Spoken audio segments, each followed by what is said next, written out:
Hey everybody, it's me, Angela Walters. Welcome to this week's live chat. Super excited to be hanging out with you, talking about quilting, sharing some fun upcoming events and things that are happening around here. And I hope wherever you are, that you're getting nice weather. We are in rainy Kansas City, Missouri, kind of enjoying it, but a little bit tired of all the thunderstorms and all that. But I digress. In this week's live chat, I'm going to be answering any of your questions. So as normal, Jessica is behind the camera. She's writing down your questions and I'll be addressing them, answering them. So it's like, ask me anything you want to know. The secret to life, world peace, I don't know, anything. If it's too crazy, I'm sure she won't hand it to me. But if I don't know the answer, I'll make it up. That's kind of what we decided in the type chat before I started. I did get a couple questions that people already wrote, so I'll do that. And if you're not watching this live, no worries. You can leave your questions in the comments. I get on there from time to time to answer them. Before I get to those questions, though, I just want to tell you about some upcoming events, things that are happening here at Quilting is My Therapy. Now, if you're not aware, we're located in Liberty, Missouri, just 20 minutes from Kansas City, 20 minutes from the airport, and only 45 minutes from Missouri Star Quilt Company. I'm just saying that was almost the tagline for the business. So these events might not work for you if you're not in the area, but on the off chance you find yourself in the area, I hope that you'll be able to stop by. We have a quilt shop here in Liberty, and fun news. The one thing that's been taking up the biggest amount of my time is we are getting ready to open a Longarm Education Center here at our event space. I finally talked my, I'll call him my financial advisor, my husband, into buying me a room full of long arms so I can teach hands-on long arm classes here at our event center. I'm calling it the Quilting is My Therapy Longarm Education Center. So I've been busy putting together a class schedule for the rest of the year, thinking about what it is I want to teach, just kind of going through all that. I'm not ready to announce the class schedule yet. That will be coming up soon. And so let's talk about what is happening with that. So the Longarm Education Center is going to have 6 beautiful Handy Quilter Amara long arms. But if you take a class with me, the skills you learn will be transferable to any of your long arms. And even if you don't have a long arm, it'd still be a fun time. So the first thing is we are having, we have this room in our event space. If you've ever been here for a retreat or a long army meeting, this has always been our Build-A-Quilt room. So it's like our block of the month room where we have, you know, all of our kind of lecture style events. Well, that room no longer looks like that. We are tearing out the bookshelves. We're painting the walls in preparation for those beautiful long arms that are going to move in. So it's been kind of loud and chaotic, and I'm just so thankful for everybody that's making this happen. But we want to celebrate the grand opening of our long arm room on May 17th with an open house. Now, I know not everybody lives in the area. I know I can't come. Why talk about this, Angela? But that also happens to be, I didn't plan it this way, the end of one of the retreats at Missouri Star. So if you're coming to a retreat, you can swing on by there. At the open house, we'll be kind of opening up the room, showing it off. I'm going to have like desserts and door prizes. Some lucky quilters are going to win gift cards, thread, fabric, lots of fun stuff. And then I'm also going to be releasing our class schedule. So again, that's been the biggest, stickiest project I've been working on right now, just kind of planning out those classes. And then, so after that, the live chat after that, I'll kind of talk about what I'm going to offer. I'm talking about long arm retreats, multi-day classes, boot camps, and even make and take sessions. So lots of fun stuff. I'm just throwing a lot of stuff at the wall and seeing what sticks. So if you haven't been to our event space, it's at 400 North Missouri Street. You can find that on our website. It's only a couple blocks away from the quilt shop. So please come to that if you're in the area. Even if you don't ever think you even want to look at a long arm, come for some free food and prizes and a good party. So it's kind of like, I don't say giving birth, but it's like the fun part of all the work that we've been doing. And I'm excited to get to that point and kind of celebrate it with my fellow quilters. Also, upcoming events, I know that some of you already heard this, but we have the Quilt Walk coming up on June 8th. So that's our annual event in downtown Liberty, right around our shop. It is a really fun event where you start at the shop and you go to some local, other local stores and collect the pieces of a quilt pattern. And this year, Jenny Doan is our featured speaker. I'm so thankful for her for agreeing to do that, for supporting the business and supporting me. And I'm so thankful that she chose to start her new mission to Africa in September after the quilt walk. So some people have been asking, is she still going to be there? Yes, definitely. She's actually going to do a trunk show as well. There are only a few spots left. That's a ticket required event. I cannot deal with the pandemonium that would ensue if we didn't have tickets to see Jenny. So if you are thinking about it, get it. It's only $10, but like I said, it's like so close to being sold out. And that was even after we got the event space to put in a few more chairs for us. So we're excited about that. Even if you don't get a chance to see Jenny, you'll see some beautiful quilts, some exhibits around the area. You'll get to see me if you want. I'll be doing a meet and greet, and then collecting the pieces to make this exclusive quilt. So again, it's just a really fun time, just a nice day, and I'm praying, fingers crossed, for lovely weather. But even if it's hot, we'll just use the air conditioning in all the buildings, and it's going to be great. Now, I'm also having other events around Quilt Walk, and I know I've already told you this, but gotta repeat it so people hear. I'm having some Longarm classes, 2 of which that are already sold out, so I don't even have them on there. And then the evening of Quilt Walk, June 8th, I'm doing a dinner and trunk show. So this is really fun. We started this for the first time last year, just a way to celebrate Quilt Walk is over. We are so excited to plan it and quilt it, but we are so excited when it's over. It's kind of like the big event of the year. And so dinner and a trunk show, we have a catered meal at a really beautiful facility right across the block from the quilt shop. And then I'll be doing a trunk show. And my plan is to beg Tula Pink for some of the quilts I've done for her over the years and kind of share the stories behind them, right? Like this one, I was pregnant with my daughter and hoping that I didn't go in labor before I finished it, or the things I was thinking about when I was quilting them. So I'm pretty sure she'll let me. She's pretty awesome. So if you're going to be in the area, check that out. And we're also going to have more pictures of that. We're also going to have a celebrating machine quilting event the next day. So if you're in the area, but you're like, I don't want to pay for dinner, I don't want it to be that big of a deal, then you can come to the celebrating machine quilting event. It's more low key, more informal. I'll be doing meet and greets. We'll have machine quilting demos. We'll have prizes and snacks and just a good time. Again, celebrating the end of Quilt Walk. But I can't take the day off yet because I have some Longarm classes I'll be teaching the next couple days afterwards. And those dates are wrong, so don't look at those. June 8th and June 9th, that's not correct. Anyway, but I'll be doing a thread painting class and a fillers Longarm class. So there's a couple more spots left in those classes. So if you are in the area and you want to take a hands-on class in our brand new Longarm Education Showroom, you can check that out. You can scan the QR code to get all the details about all of that, or you can always email us if you have any questions. Again, I know that's a lot to go over, but I'm kind of proud of all the stuff my team has put together in this big event that's coming up. So it's going to be here next month, Jessica. Next month. Oh, she just kind of threw up in the trash can. Uh-oh. No, I'm just kidding. We're kind of in that crunch time, right? We're like, oh my gosh, it's actually happening. So very excited about that. If you have any questions, again, you can scan the QR code. You can check out our website, or you can email us because we're definitely glad to answer those for you. All right. Now we got that out of the way. Let's do the Ask Me Anything. Now, I've got a couple questions already written down, and we'll talk through those. And then again, if you have them, you can type them out real quick in the chat. So somebody asked me my favorite dinner recipe. Okay, which Jessica's laughing over there because we know I don't really cook dinner. My kids are all older. Haley, my youngest, is 15, and I make sure she has food. She's really the only one I'm worried about. But my go-to, oh crap, I kind of feel bad. I haven't been a good wife/mother. A rotisserie chicken from the store is always a good bet. But if I'm trying to do a step above, I'll do Caesar chicken. So you take chicken breasts, you dump a whole bottle of Caesar dressing on it, some Parmesan cheese, and you cook it till it's done. And it's really good tasting for as easy as it is. So that's that. I was like, I hope nobody asks about my laundry tips because, I'm kind of a one-trick pony, right? Machine quilting is great, not so much the other stuff. All right, somebody had a question about the next Free Motion Challenge Quilting Along. So that video series, Jessica's like, dang it, I wish I'd known. I could have not written that one down. So the next Free Motion Challenge Quilting Along is coming soon. I'm super excited. We're looking at tentatively-ish, kind of starting the videos end of June, beginning of July, maybe more like middle of July, maybe September. No, I'm just kidding.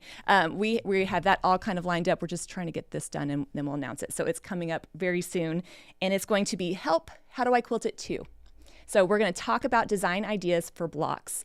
We're going to talk about log cabin blocks, curved blocks, chevrons, applique, and there's one more that is escaping my mind, but I can't remember. So it's going to be a great series of videos that we're going to talk on that. And I promise when I'm ready to announce it, you all will be the first to hear about it. Now, I have to tell you that I did get my test print for the panel and the borders, and I showed my Longarm members at one of our sew days, and somebody said they thought it was the best one I had done yet. So I'm excited about that. Now, not that they're going to tell me to my face that it's not good, right? But I was kind of excited about that. All right, this was a great question from Fuzzy Face. She asked, how do you get your teaching mojo? And I'm going to kind of like change that question a little bit. Like, how do you know if you're meant to teach quilting, or how do you get started with it? Or, how do you make that jump? And I have talked to people in the past that have always asked about teaching. And if that is something that you think you'd like to do, I think you should totally jump into it. I would start by saying that I think that all quilters are teachers. You need some help, you go to a retreat, you ask anybody, they're going to teach you or show you what to do. But to like kind of explore it as more of a full-time kind of thing, one joke I like to make is you don't need to know everything. You just need to know a little bit more than the person you're teaching. So don't feel like you have to learn all the things before you can teach. And secondly, I would say know your truth. You can teach your perspective. You can teach your tips, and those are unique to you. When I started teaching at Longarm shows, or even, some places, I started teaching in 2012. So, I was such a young little thing. And, I was kind of worried that people wouldn't take me seriously. I was also worried that I would say the wrong answer or not give the right tip. So I started saying, well, in my experience, this is what I do, or this is how I do it, but you could do that. So I think once I realized that if you own your own, I'll say truth, but style, you're true with how you believe it, it's gonna go great. Now, I know that sounds so like wishy-washy or kind of vague. I wish it didn't, but I would just say, everybody that's out there teaching is just kind of teaching from their perspective, and people are going to find you that resonate with you, right? We all know, if you watch my live chat, that I'm not a binding queen. I'm probably not going to do binding classes, and that's okay. I'm going to do me, which is encouraging other people to love machine quilting as much as I do. So how do you get started with that? You start plugging into guilds. You start doing videos. You just start talking about it. Are your first couple classes going to go weird? Yeah. And let me tell you, that could be a whole live chat topic sometime, all the teaching mistakes I've made. But with anything, you get practice and you get better at it. So go for it. It's a lot of fun if you like to teach.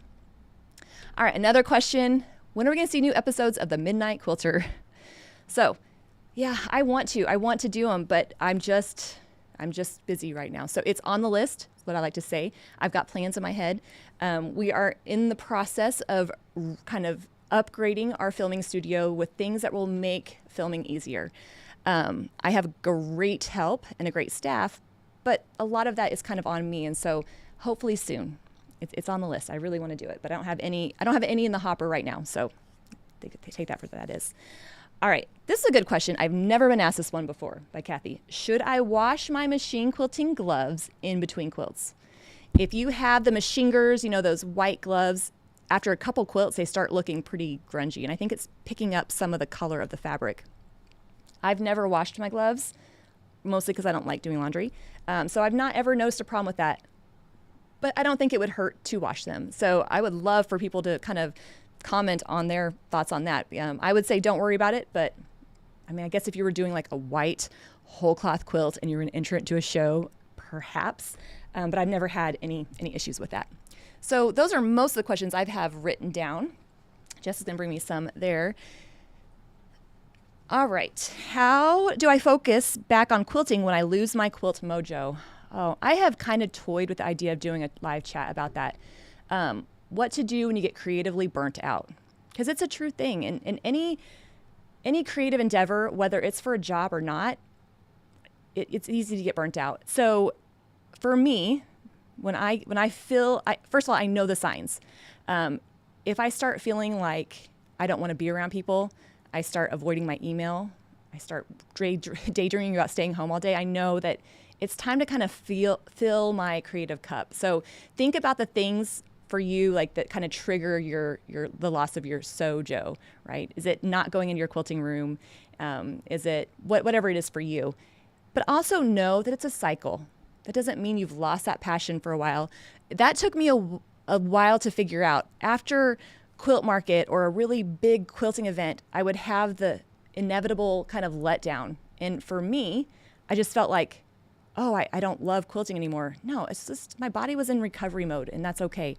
After I get done with Quilt Walk and after I get done those Longarm classes, Jessica might not see me for 3 days. I might just be in my room. So knowing that it's just that. Now, everybody's different, but how I work on that, like if I am burnt out, I start cleaning my quilting room. That usually kind of inspires me, finding some project, seeing some stuff, touching things that I love without the pressure to work on it. So usually if I'm burnt out by that point, my quilting room is pretty messy, and that does it. This last couple of months, definitely been dealing with not burnout, but just there's a lot going on around here. So I took a couple sewing trips with some friends, went to a sewing retreat at a quilt shop here in Parkville at the Fabric Chick, just so I could just not be at work. So maybe investing in some kind of event that will fill your creative cup.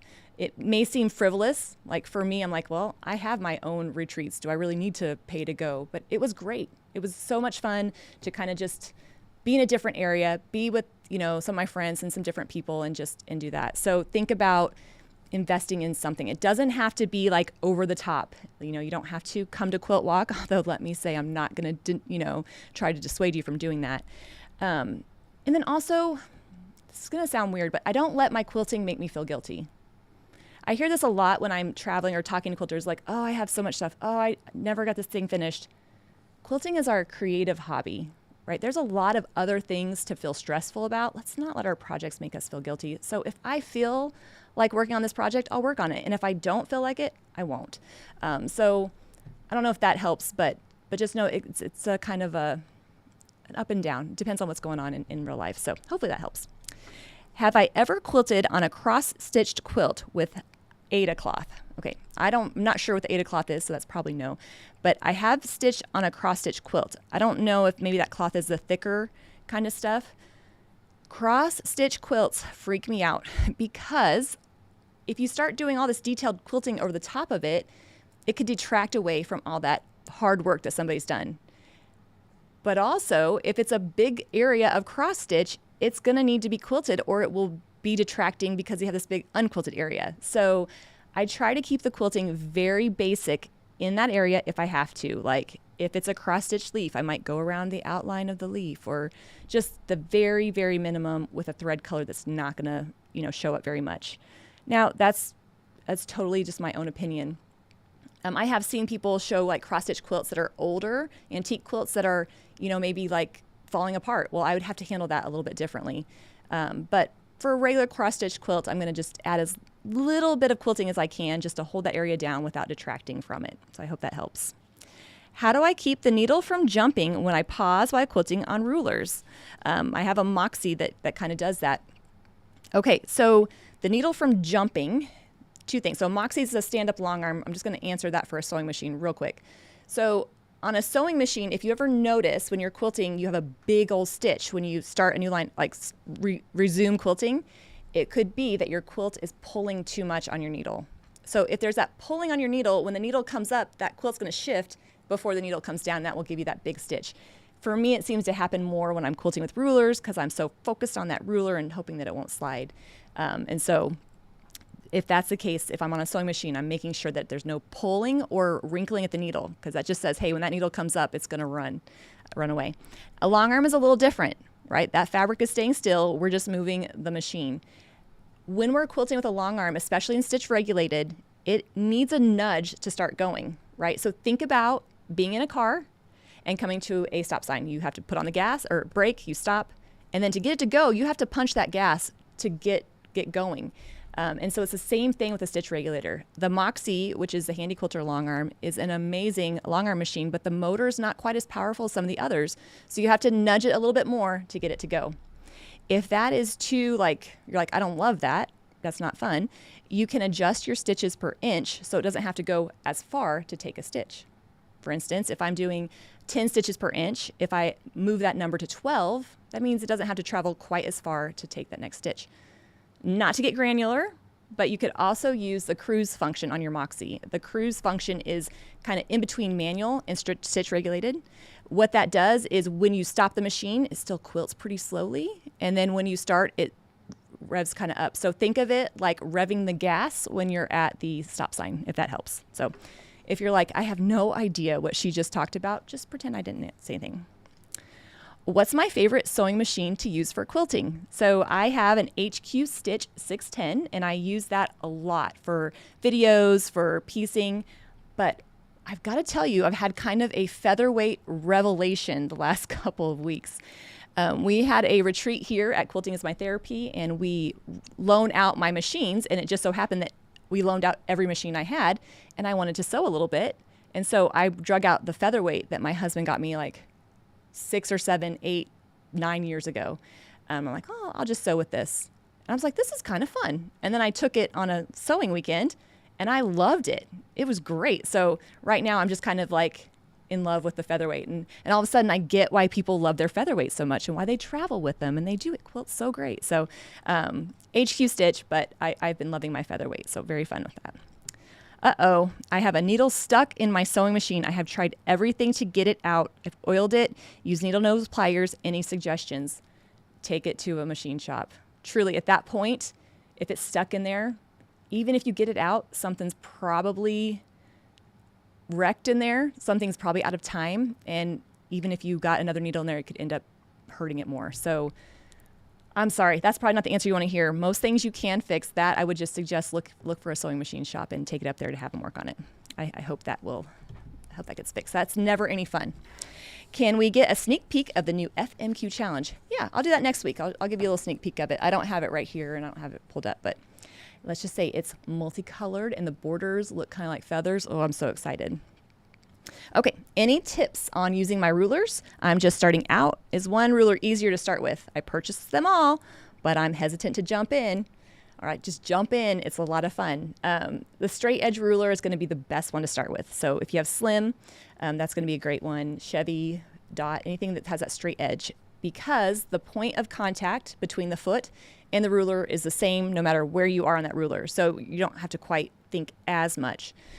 Check out my Rulers Free Motion Challenge Quilting Along, the free video series on my YouTube channel. I work through the different types of rulers and just go for it. It's going to feel weird at first, but like any creative endeavor, it gets better with practice.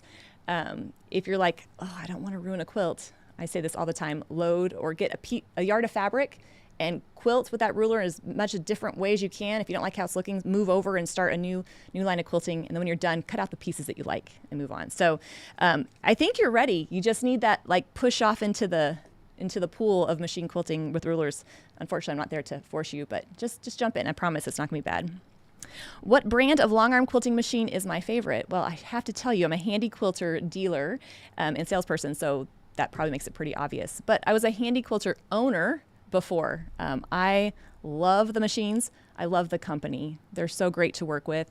Before we were retailers and sold long arms, I traveled with Handy Quilter.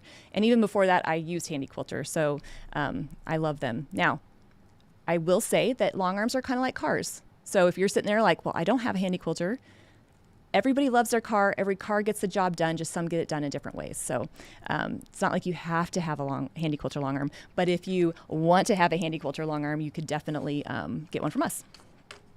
All right, are all my rulers low shank? The shank. No wonder it's called that, because it's such a bad sounding thing, right? It's like getting shanked in prison. The shank has to do with the height of, I'm cracking Jessica up over there, I love it. It has to do with the height of your presser foot, and every machine is different on sewing machines. And so high shank, low shank just talks about the thickness of the ruler so that you can, or if you can get it around your foot.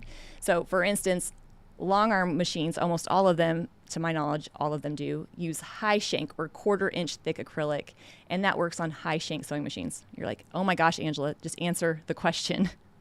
None of my rulers are low shank. So Creative Grids, who does my rulers, we came out with the regular 1/4 inch thick ones, knowing that we would miss part of the market, but we'd hit all the long armors and most of the sewing machines.